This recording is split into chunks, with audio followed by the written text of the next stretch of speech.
Hi,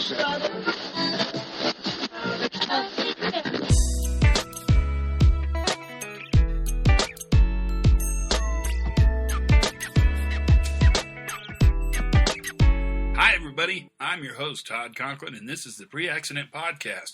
Thanks for tuning in. It is always fun to hang out with you. And thanks for subscribing and downloading. This has been a really interesting little ride. I am a little bit shocked by the amount of people that are listening to this podcast. Thank you. We've turned into kind of a big community. We're having about 500 downloads a day, which is, 500 more downloads a day than I thought we'd have. So let's just start there and kind of work backwards. You want to? This podcast today is going to be a good one. I am exhausted. Tired is not even the word for it, but glad that spring is here. Always a happy time. And I really have been trying to be, I'm practicing being grateful. I don't know if you've thought about this very much, but I think we're generally kind of crappy at being grateful. So that's been my I always have these quests, and that's my quest now. I'm learning to say thank you and be appreciative and be grateful and sort of focus at and live as much as I can in the moment and see how that does. And it seems to do pretty well. It certainly makes traveling easier. It makes work a little easier. People are much, much more pleasant to hang out around and be with, et cetera, et cetera. So all in all, it's a great little experiment. So let's talk about today, because today's podcast is going to be very interesting to you. This is Bob Edwards, and actually this podcast turned into two, so there's a continuation of this one, and here's how it's going to split up. This first podcast, Bob's going to talk about his life and work as a practitioner of the new view, Safety 2, sort of human performance. He's going to call it HOP because he comes out of the GE school. And he's going to give us some background and information on how he sees HOP. You're going to love what Bob has to say. The second podcast, which we'll talk more about the next time we meet, is specifically on organizational and operational learning. And that is truly what Bob is an expert in doing. And he'll talk a little bit about that expertise as we progress through this podcast. Here's what Bob brings to the table. Strong engineering background, very, very helpful, with an amazing fluency in human performance. You'll see that almost immediately.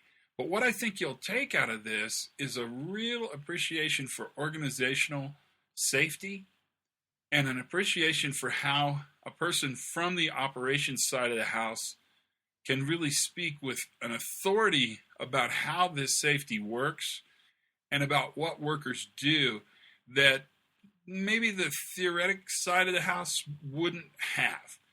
I think you'll really dig where Bob is coming from. And I know one thing for sure, you're going to learn from today's podcast. That's always the goal. These conversations are just an opportunity for you to hear how other people are thinking and what's important to them and where things go. And so sit back and enjoy. I think you'll find this podcast to be a very enlightening way to spend 27 minutes. And that is always the goal. So have fun. Ladies and gentlemen, this is Bob Edwards, the HOP coach. More on that as it progresses.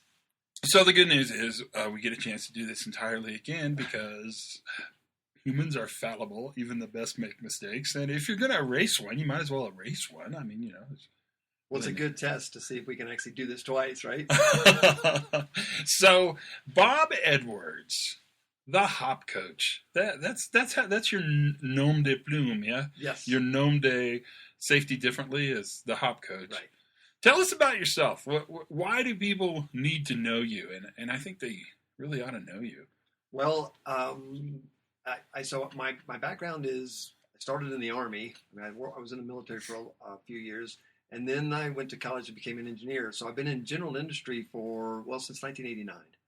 And I've done a lot of different things. I was a design engineer for about a decade, maintenance leader, technical support leader, but I've been in safety for, 8 years now.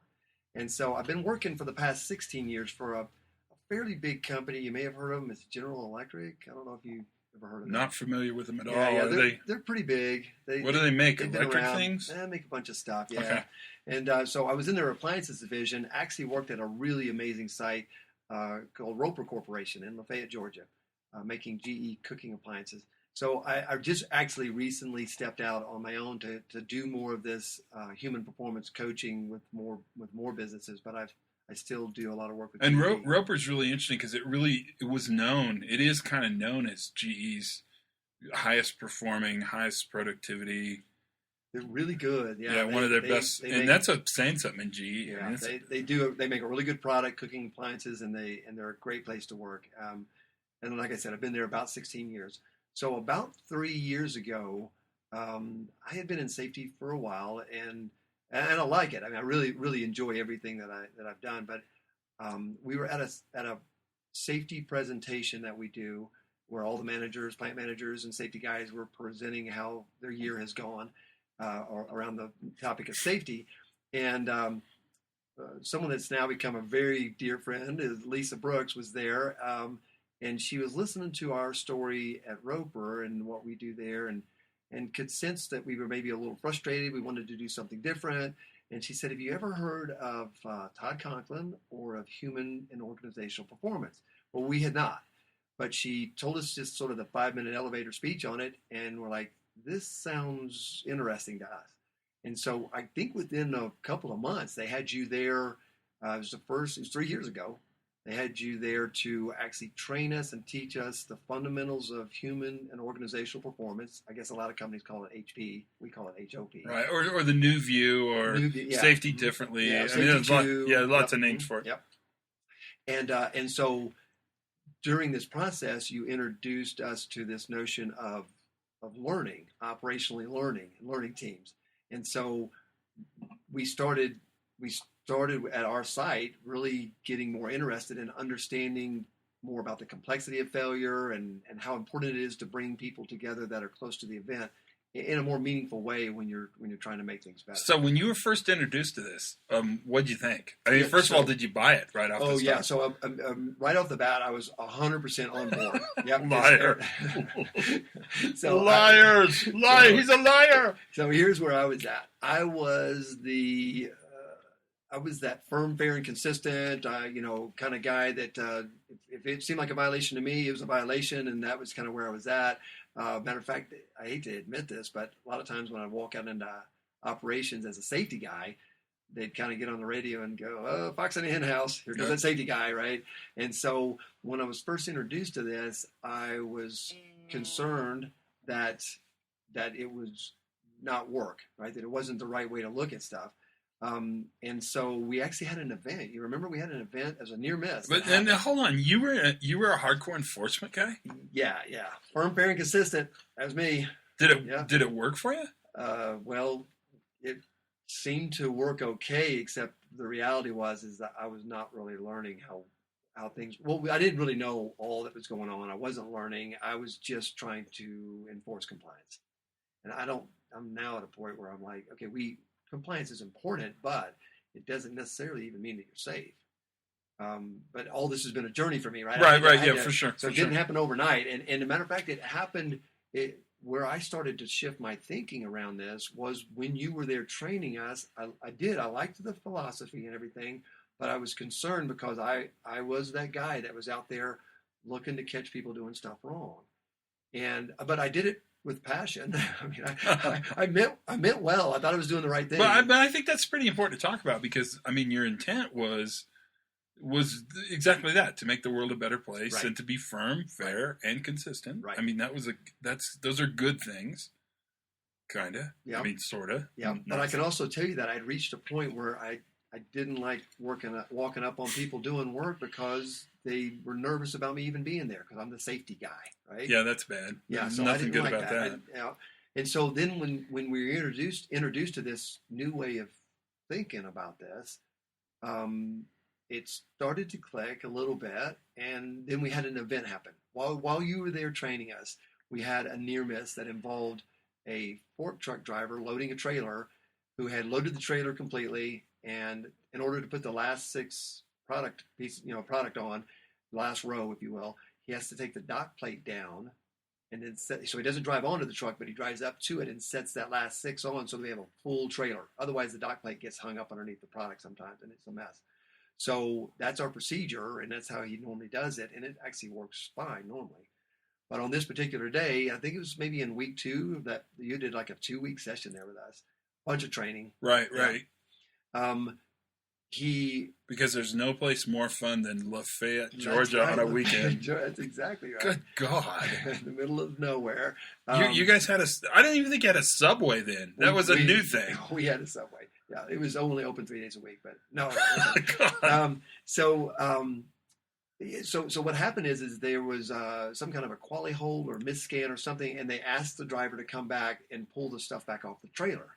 So he comes back over and picks up that first 6 and goes and sets them down, and then he forgets to put his dock plate back in place. So then he tries to drive onto the truck to pick up the next 6, and he gets stuck in that gap. Now the dock lock is still in place, so the trailer didn't go anywhere, but the dock plate was not in place. So firm, fair, and consistent. Remember, here I am. So we have this rule that you never go onto a trailer without the dock plate in place, the dock lock in place, the light on the inside green. We have this condition. Right. So in my mind, he had violated our rule. But weren't the lights really screwy? Wasn't it the thing, if I remember this one right, it was if the dock plate was up, the light was red. Mm-hmm. If the dock plate was up and the IATC bar was hooked, the light was... I can tell you how it was. If both of them were in place, the dock lock and dock plate, it was red. If you take the dock plate down, it would go to no light. And then I'm sorry, I'm backwards. If both of them were in place, the light on the inside is green, meaning you could go in and out of the truck. Free to go. Right. If you take the dock plate down, the light would go from green to nothing until you took the dock lock loose, and then it would go to red. So the interlock with not the interlock, but the interconnection of the lighting was such that there would be a moment there where it would be no light. So I said to you, even when this happened, well, the fact that there was no light, he should have treated it like it was a red light, which you said, I don't think no light is the same thing as a red light. Right, because no light strikes me as no light. Right. Whereas a red light seems like a red light, and a green light, well, everyone knows that's a green light. So when this event happened, nobody got hurt. It was a near miss, but in my mind, he had violated our rule. And so we sent him home for 3 days and took his performance award away and, docked his pay and all that. And so but we came and told you about the event. And I remember the conversation because you looked at me and you said, Bob, I think you guys just punished somebody for a human error event. I said, yeah, but Todd, we have to have that rule because it's dangerous to drive on a truck without everything being in place. Your response to me was, oh, no, I get it. You need the rule. The rule's important, but you're punishing someone for human error. That's not going to make the system better. I bet you have some system weaknesses here.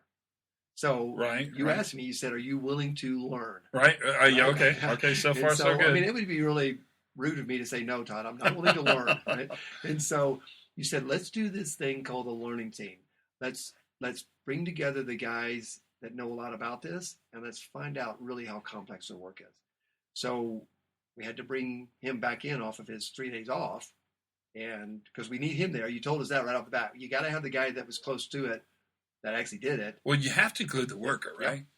Yep. Doesn't it amaze you that so many companies do investigations? They do learnings, they do event understandings, and they don't ask the people who had the problem. It stuns me. But we I'm see stunned it. by We see it everywhere. It's not. I mean, all of lots and lots of places. That's the problem. Or maybe we go in, we get their statement, and then we go do our investigation. Yeah, we're completely different now. I mean, the most important person to me is the guy close to the event, the guy that was there when it happened, or maybe even triggered it happening because he knows more than anybody about it. So anyway, we had this first learning team. It was a couple of the drivers, the area supervisor, and then this driver that actually did it, and you and me. And I think Lisa Brooks may have been there too. She was there at that time. And when this driver walked into the room, he looked at us and said, hey guys, I promise you this, I'll never do that again.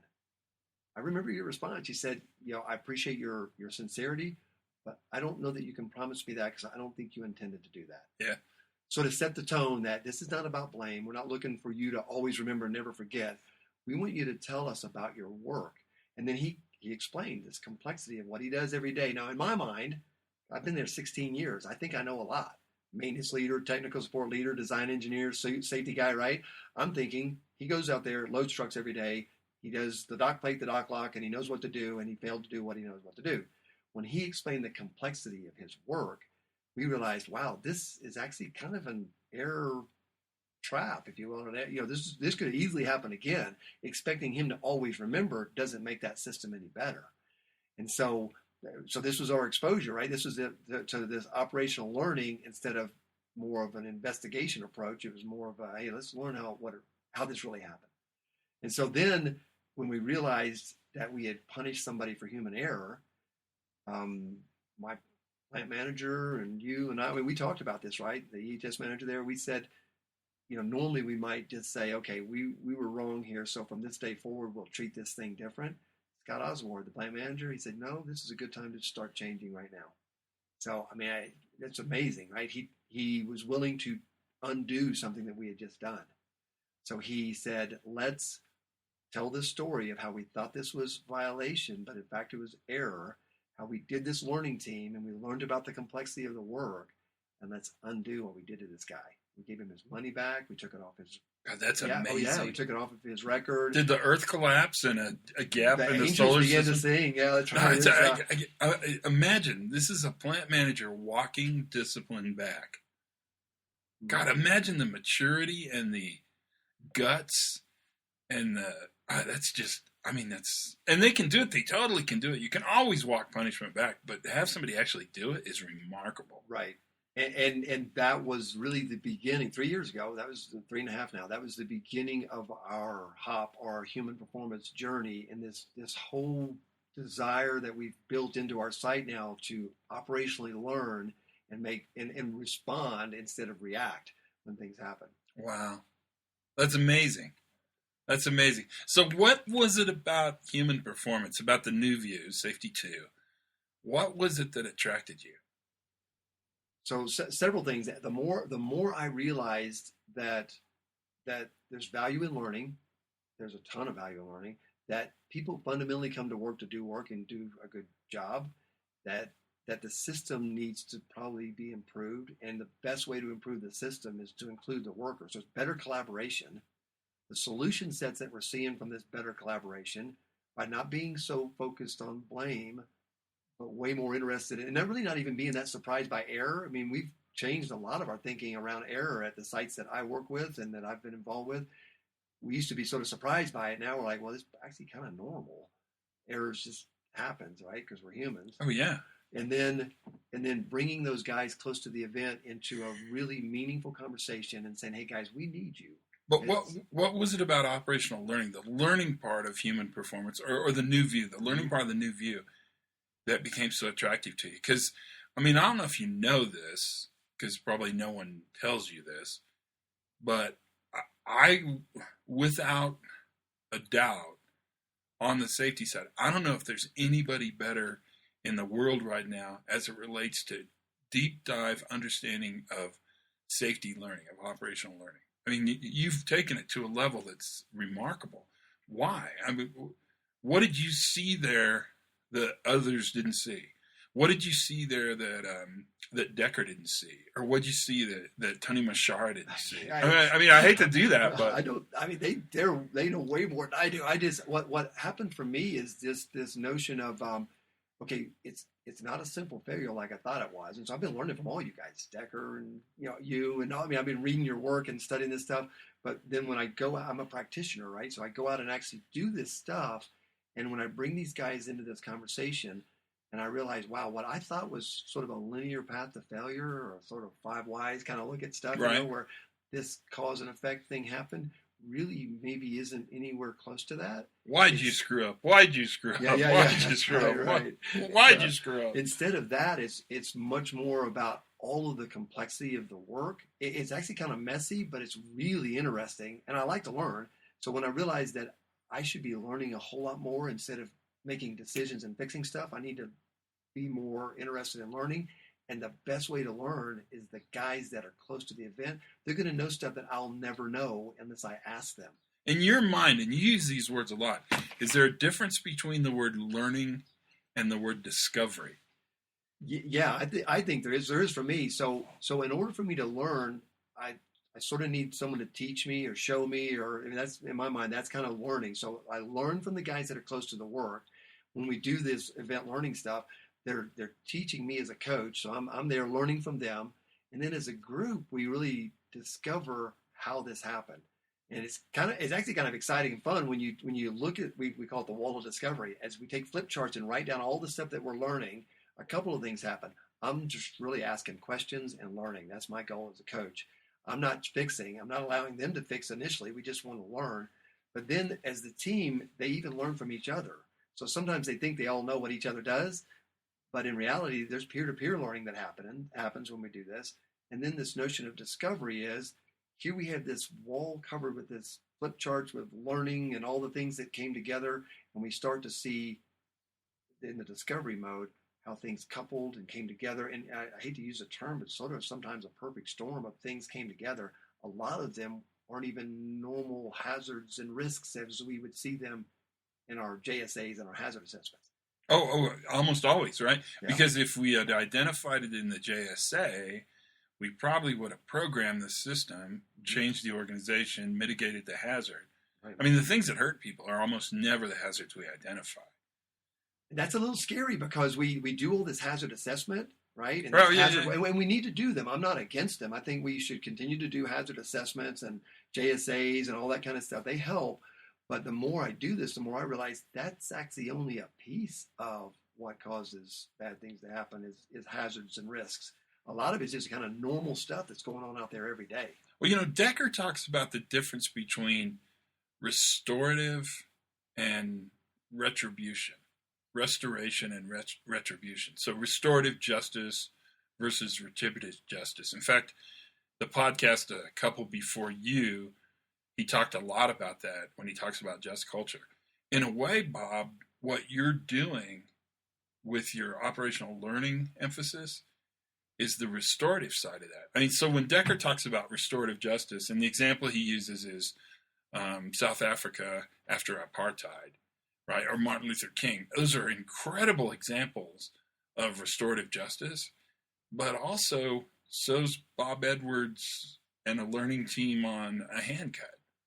It really is a way to move away from retribution, assuming that somebody screwed up, and then therefore taking that to account into understanding the context of how that happened. So it's a remarkable difference. I mean, that's hugely different. What led you there? Well, I mean, I can tell you where I was before was, I think, very investigative. I would go and interview the people that were involved, a lot of times individually, and then get their stories and look for what's the real true story in the middle of all this. I can tell you this, I don't think I do investigations anymore. Well, do you believe there's a truth? And I'm not talking about it in the whole world. Right, we can have that. Yeah, that's a different podcast. How far are we going on this? That's a different podcast. Yeah. But is there one truth to an event? I don't know that I'm really even concerned about that. I think it's just tell me what you're willing to tell me, and what did you see and what made sense to you, and then so really I'm just looking for the story as each person saw it, and teach me from that, and I'll listen and learn. I'm not so focused on what is the story. I'm really not focused on what is the root cause. Just tell me about the conditions that were all going on that led to this. So you're a hardcore safety one guy, enforcer of compliance rules. Mm-hmm. Fox in the in-house. And Fox, check it out. Fox, safety on the floor. And now you've turned into this really soft and fluffy safety tube bunny kind of, right? I mean, that's remarkable. Is it better? Well, it's way better. Yeah. Why? Why is it better? Because that's the question. When you move away from this investigative mindset to more of a learning mindset, I no longer am focused on who screwed up. I'm way more interested in how complex is the work and how much adaptation, how much operator struggle. That's to me is a great way of looking at this. Not operator behavior. It's operator struggle. I mean, what are you having to deal with? Matter of fact, if I find someone that hasn't followed a procedure, my question now to them is that procedure even followable as written? And what do they say? Yeah, you want to know the truth? Not really, right? So when they realize you're not looking to blame them, you're really looking for their collaboration with them to make a better plan. Right. People will come forward and help you make work better. How important is the fundamentals of human performance or the fundamentals of the new view a hop, you call it. How important is the hop fundamentals to getting an organization to move to this level? I mean, I think it's critical, and I think you have to start with senior leaders and the leadership team, because we've kind of trained ourselves as leaders to make a decision. You don't come to me with a problem without a solution. That whole mindset, and it's I'm paid as a manager to make a decision because I know what to do. It's kind of Taylorism, right? It's the planner smarter than the worker thing. Right. And so we're undoing that and kind of breaking that notion that the planner is always smarter. How do you get managers to be braver? Or because it's really, is the word braver? The word's probably courageous, actually. How do you get managers to be more courageous? But really, what I guess I'm saying is, how do you get them? Because it feels like they're giving up control, when in fact, I would tell you, quite the opposite is happening. It feels like they're giving up control, but what they're gaining is a tremendous amount of knowledge. Right. And knowledge is way more important than control. Well, how do you get them to be braver? So, what are you doing when you go to a company? How do you get the management team to buy into this idea? And then how do you get them to cede control to allow workers to problem identify, discover, and then problem solve, and then bring back to them problems and answers? So, I mean, it's a really good question. Thanks. Thanks. I'm filled with a million good questions. I have no answers, but a million good questions. So even in the fundamentals training, when we teach, take the leadership, I don't want to say teach, it's more of a conversation and a journey, right? We carry them on this conversation about sort of where are we at and where do we want to go moving forward. We've even built into the training a lot of examples of where we've done this. And when they see it, they're like intrigued. Okay, so it looks like you came up with better understanding, which led you to a better solution set. And you definitely did it because the employees did it for you. I mean, they were there. They can see these examples. And then fairly quickly at a site that's wanting to do this, we go do operational learning. Pick an event. I don't even care what it is, right? And maybe we ought to even do a podcast sometime about the details of how you do a learning team. Let's do that next. That'll be the deal. Okay, so we'll make this a double, and we'll do this discussion on how sort of your journey and who you are, because I really want people to know you. Actually, what I really think people ought to do is call you. That's what I really think. And then the next one, we'll talk about how to actually learn. That's a good idea. I wanted to say this, too, about accountability, because sometimes I get this question from managers. I need accountability. Well, one thing that we have some great examples now as we move forward in this. There's a big difference between rearward accountability of, hey, I found somebody that didn't follow procedure, versus sort of this forward accountability of, they helped me solve it, they own it, they're going to keep doing it because it's their idea. And when things need tweaking and adjusting, they're there, the guys that help solve it, the workers that are close to it. It's a way stronger defense, if you will, to have forward accountability than it is to always be looking for who didn't follow it. How's the regulator feel about this? How's VPP or OSHA or those kind of guys? What do they say? My site is a VPP Start site. They loved it. Our last recertification, because it had been 5 years since our previous certification, so we've gone on this hop journey over the past 3.5 years. So just recently we did our VPP recertification, and we had these literally storyboard after storyboard of these learning teams and this operational learning and this new view, building it into our culture. And actually, it kind of is an operational thing more than it is a safety thing. It applies to quality and operational upsets and stuff. We start the conversation with safety, but VPP loved it. And we're excited to see the employee engagement at an even better level than we were able to achieve with our previous approach. Amazing. Did you guys get safer? So, I mean, yes. Are we safe enough? No, I don't know. Did you get better? Yeah. And what's interesting is as we're more open and honest, we're realizing there were a lot of things that are going on that we didn't know, but now we know more about it. Not knowing doesn't make us safer. Right. Even the legal guys will tell you, not knowing doesn't mean we're not liable. So let's have those more open conversations. We're learning a ton more about our operations. Our guys close to these events and close to this work are helping us build better work. Did this safety improvement impact production? I think they're kind of interconnected. I totally think they're interconnected. So, in fact, I think the only place they're separate is in the leadership team. Right. And I mean, I've seen a quality event or issue that through operational learning opened up ergonomic issues and production issues that the learning team solved that cost virtually nothing to fix. That solved 3 ergo problems, a rework problem, and a quality issue because we were willing to open up these conversations. I mean, really, it was an operational problem, not just a quality or just a safety problem. What's your favorite learning team story? Ooh, You can make one up, I guess. okay. That would be immoral and unethical. Right, But go okay. ahead. I mean, of course, I love the one that I told earlier because it's the very first one. It's kind of like, what's your first car? My first car was a '56 Chevy, always my favorite. But I love that first story.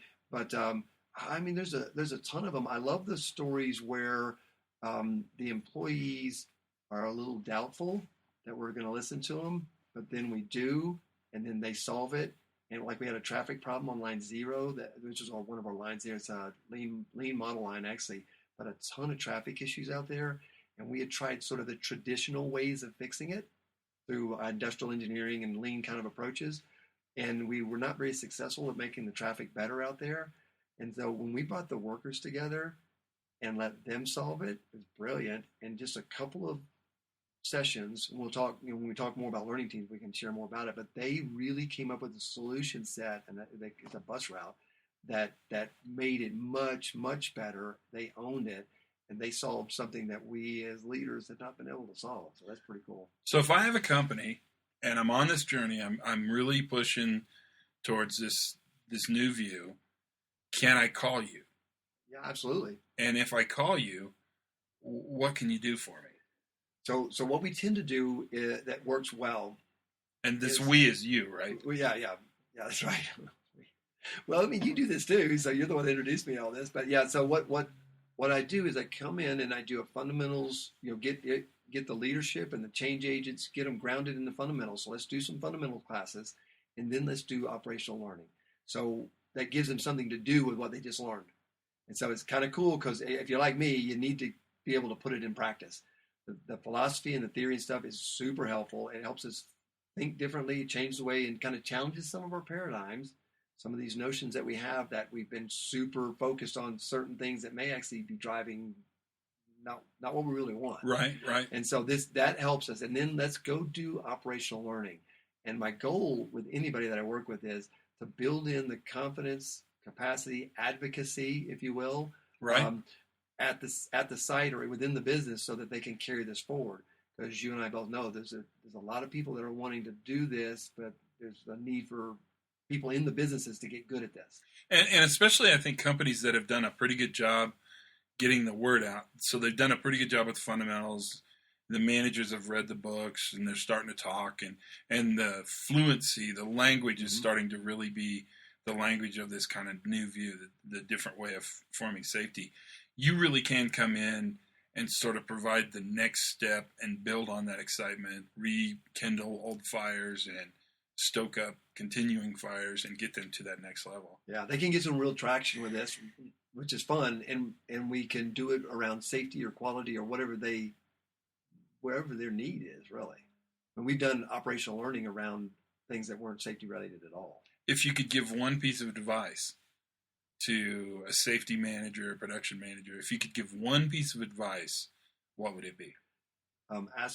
So one piece, can I say 2 parts to that? Yeah, one piece? you can have 2 parts. Really start to focus on asking better questions.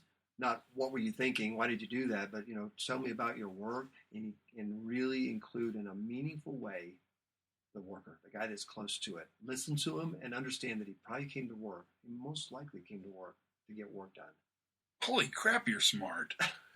You're like the smartest guy ever. Do you think we covered it? What do you think? Good. Well, I think I'm at least the second smartest person in this room. Oh, no. Thanks for your time, man. This was fun. So if people can get a hold of you, Yep. hopcoach.net. Yeah, hopcoach, all one word, hopcoach.net, and it's got my contact information there. Sweet. And love to hear from you and love to come help you and get things going. Thanks, Bob. Yep, my pleasure. Bye-bye. There you have it. That's Bob Edwards. And what a nice time I had talking to him. Really interesting. I hope you enjoyed it as well. Bob's really attainable. He's someone you should call, especially if you're interested in sort of going to the next level of the new view, kind of an operational level. It's a really, really great thing to do. He's exciting and fun and funny, and your people will love him.